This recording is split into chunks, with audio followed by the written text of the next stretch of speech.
ബിരിയാണി ഉണ്ടാക്കാനേ ഓരോരുത്തർക്ക് ഓരോ രീതിയാണ്. ചിലരേ ചിക്കൻ പൊരിച്ച് ബിരിയാണി ഉണ്ടാക്കും. വേറെ കുറച്ച് ആൾക്കാർ ഒക്കെ കൂടി പുഴുങ്ങി ദം ബിരിയാണി ആക്കും. പിന്നെ മടി കുറച്ച് കൂടുതലുള്ള ടീമാണെങ്കിലോ എല്ലാം കൂടി കുക്കറിൽ അങ്ങോട്ട് വാരിയിടും. ഷൂട്ട് ചെയ്തപ്പോൾ അരമണിക്കൂറിന് മേലെ പോയ വീഡിയോ കേട്ടോ ഞാനിപ്പോൾ ഇത്രയും കുറച്ച് സമയത്തിൽ കാണിക്കാൻ പോണത്. എല്ലാവരും അവിടെ തന്നെ ഉണ്ടാവുമല്ലോ അല്ലേ?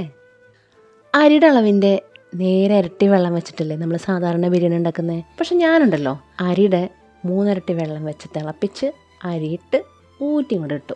അതാകുമ്പോൾ നമ്മൾ സേഫാണ്. പിന്നെ ബിരിയാണി വയ്ക്കുമ്പോഴേ പണ്ട് ഞാൻ ഇൻഡക്ഷൻ കുക്കറിൽ ഒരു ബിരിയാണി വെച്ചു. വെള്ളം തിളച്ച് അരിയിട്ട ശേഷം കറണ്ട് അങ്ങടാ പോയി.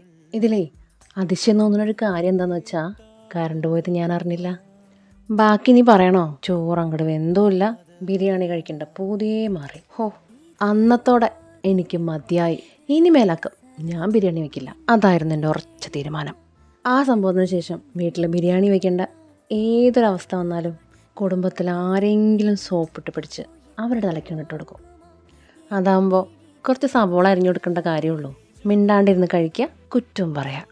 ഇതിലേറ്റവും കൂടുതൽ ശ്രദ്ധിക്കേണ്ട ഒരു കാര്യം എന്താ അറിയോ? ചോറ് ഒറ്റൊറ്റയെ കിടക്കണമെങ്കിൽ നമ്മൾ വെള്ളം തിളപ്പിക്കാൻ വെക്കില്ലേ, അതിലേ നാരങ്ങ പിഴിയാൻ ഒരിക്കലും മറന്നു പോകരുത്. കലയോട് കുറച്ചധികം സ്നേഹമുള്ളതുകൊണ്ടേ ബിരിയാണിക്കും വെച്ചിട്ടുണ്ട് മുന്തേ തിളകി. കിച്ചണിൽ കുറേ നേരം കഷ്ടപ്പെട്ടിട്ടേ ഇതുപോലെ ബിരിയാണിയൊക്കെ ഉണ്ടാക്കിയാൽ അത് വേറെ ആൾക്കാർക്ക് വിളമ്പി കൊടുക്കുമ്പോൾ അവർ കഴിക്കണം കാണുമ്പോൾ തന്നെ എൻ്റെ പകുതി വിശപ്പ് മാറും കേട്ടോ. അതുകൊണ്ട് ആകെ ഒരു പ്ലേറ്റേ കഴിക്കാൻ പറ്റുള്ളൂ. അല്ല, ഇപ്പോഴും ബിരിയാണി നോക്കിയിരിപ്പാ? ഇതാ അപ്പോൾ ഇത്ര വലിയ പണി. അപ്പോൾ നാളെ തന്നെ ബിരിയാണി ഉണ്ടാക്കണം, കേട്ടല്ലോ?